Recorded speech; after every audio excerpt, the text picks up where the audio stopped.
안녕하십니까. 혼란한 정치 시사 이슈를 술술 풀어보는 송국근 혼술 9월 1일 목요일 오후에 인사드립니다.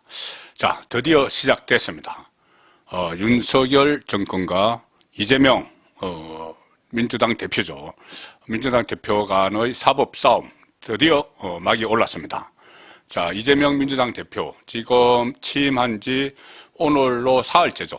사흘째인데 검찰이 소환을 통보를 했습니다. 자, 결국 이 검찰 그리고 경찰의 여러 건의 그 피의자로 적시된 이재명 대표인데 검찰의 소환 첫 통보를 오늘 받았습니다. 조금 전에 받았기 때문에 지금 이재명 대표 쪽은 완전히 긴장을 한 상태로 그 이재명 측근 쪽에서는 이것을 전쟁 선포, 전쟁이 발발했다 이렇게 표현을 하고 있습니다. 자, 내용을 먼저 말씀드리면은, 더불어민주당 대변인실이 오늘 이것을 이야기를 했습니다. 오늘 검찰이 이재명 신임 당대표에게 소환을 통보했다. 이렇게, 민주당이 스스로 밝혔습니다. 터무니없는 이유로 소환을 통보했다. 이렇게 이야기하고, 윤석열 검찰공화국의 정치 보복을 강력히 규탄한다. 자, 벌써 정치 보복 이 프레임을 설치하기 시작을 한 것이죠. 자, 소환 날짜 9월 6일. 화요일입니다. 다음 주 화요일 제1야당 대표가 검찰의 포토라인에 서게 됐습니다. 자, 박성준 민주당 대변인이 오후에 국회 소통관에서 기자회견을 열어서 밝혔는데 검찰은 백현동 그 식품연구원 백현동 그 옹벽 아파트 그 이야기입니다. 백현동 식품연구원 부지 개발과 관련해서 이재명 대표가 작년 국정감사와 언론 인터뷰 등에서 국토부가 성남시 공무원들에게 용도 변경을 압박했다. 이 발언은 허위 사실로 파악을 하고 지금 문제를 삼은 걸로 그렇게 알려지고 있습니다. 이거 선거법이기 때문에 선거법 공소시효가 9월 9일이죠. 자, 그래서 서둘러 이 소환을 하는데, 자, 민주당 대변인은 이렇게 이야기합니다. 사정기관의 주장이 잘못됐음을 입증하는 사실 확인이 되었음에도 불구하고, 사실 확인이 된지 모르겠지만, 묻지마 소환을 자행하고 있는 것이다. 도저히 납득하기 어려운 소환 요구다.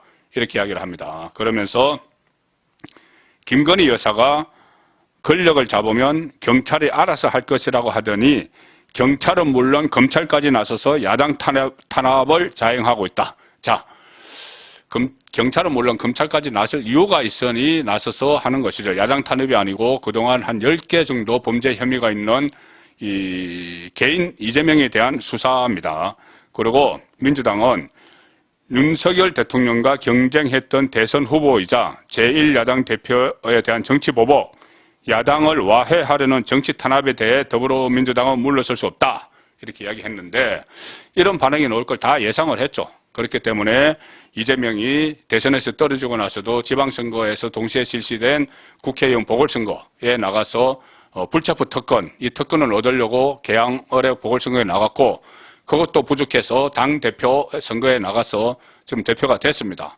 또 그것도 부족해서 당헌을 개정을 해서 이 기소가 되면은 이 당직이 박탈당하는데 그것을 구제할 수 있는 기관을 제3자가 모여있는 윤리심판원에서 이재명 본인이 의장을 맡는 당무위원회로 바꿨죠.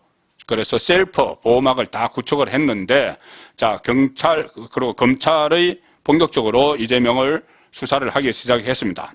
자, 그런데 이 상황에서 오늘 또 희한한 장면이 이 국회 본회의장에서 카메라에 잡혔습니다. 바로 이재명 휴대폰 화면이 카메라에 잡혔는데, 얼마 전에 권성동 그 문자 메시지에 잡힌 것처럼 그렇게 바로 뒤에 이 사진 기자들이 있습니다. 이재명 당대표 자리는 본회의장 제일 뒷자리일 텐데 거기서 휴대폰을 얼마나 급했으면 뒤에 카메라 기자가 있는 거 다 알면서도 휴대폰을 보다가 포착이 됐습니다. 그 내용이 뭐냐? 충격적이죠. 자, 이재명 측근 김현지 보좌관, 전 경기도청 비서관, 여러 차례 이름이 나왔던 인물입니다. 김현지. 자, 김현지 이재명의 보좌관이 이재명에게 본회의장에 앉아있는 이재명에게 문자를 보냈는데 문자 내용이 이겁니다.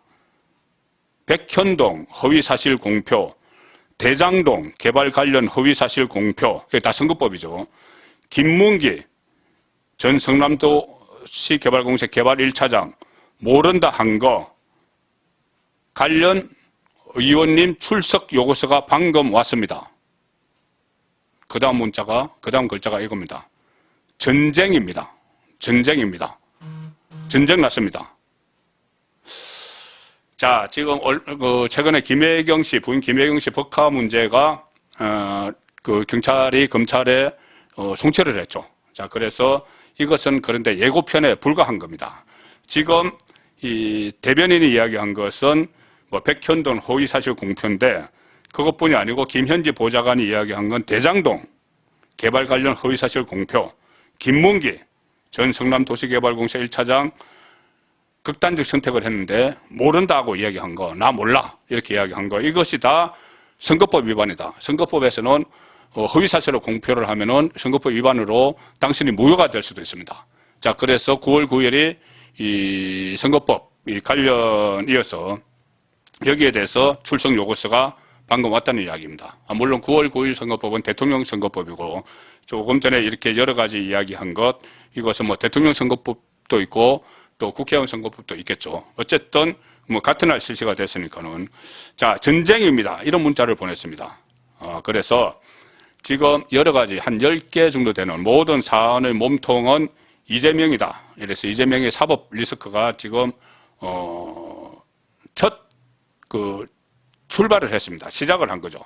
뭐 성남 FC 후원금 의혹, 또 변호사비 대납 의혹, 심지어 아들의 도박 혐의 이런 것까지 있는데, 자, 민주당은 지금부터 이재명 방어를 위해서 윤석열 정부와 전면전을 선포하겠죠. 지금 백현지 보좌관이 이야기했던 것처럼 전쟁입니다. 이 문자 내용대로. 자, 그렇지만 이 내부에서 지금 또 이재명의 당대표가 되는 과정, 이 과정에서 여러 가지 분파가 일어났기 때문에 민주당이 일사불란하게 움직일지는 모르지만 어쨌든 이 당 지도부가, 최고위원을 비롯해서 지도부가 초강성 지도부로 구성이 됐기 때문에 이재명의 소환 통보, 이것을 시발점을 해서 대대적인 윤석열 정부에 대한 공격이 있겠죠. 자, 이렇게 되면은 앞으로 윤석열 정부 입장에서는 이게 나쁠 게 없습니다. 그 전에 윤석열 대통령이 후보 시절에 강조했던 이 신적폐 청산, 이것을 할 수 있는 계기를 마련을 한 것이고, 이렇게 되면은 이준석이 일으키는 소동을 부리는 이준석 이슈는 오히려 뒷전으로 빠질 수가 있습니다. 전국이 완전히 새로운 국면으로 들어가는 거죠. 그래서 여권의 내부 갈등이 지금까지 이슈였는데, 이것보다는 윤석열 정권과 이재명의 대치, 그리고 이렇게 되면 윤석열 대통령 입장에서는 오히려 지지층을 총결집을 해서 국정 운영의 동력을 확보하는, 자, 그런 계기도 될 수가 있습니다. 자, 그리고 특히 윤석열 대통령이 이 대선에 정치에 나서면서 강조했던 정의, 공정, 이 가치를 세울 새로운 기회를 맞았다. 이렇게 정치적으로는 평가를 할 수 있습니다. 송국근의 혼술이었습니다.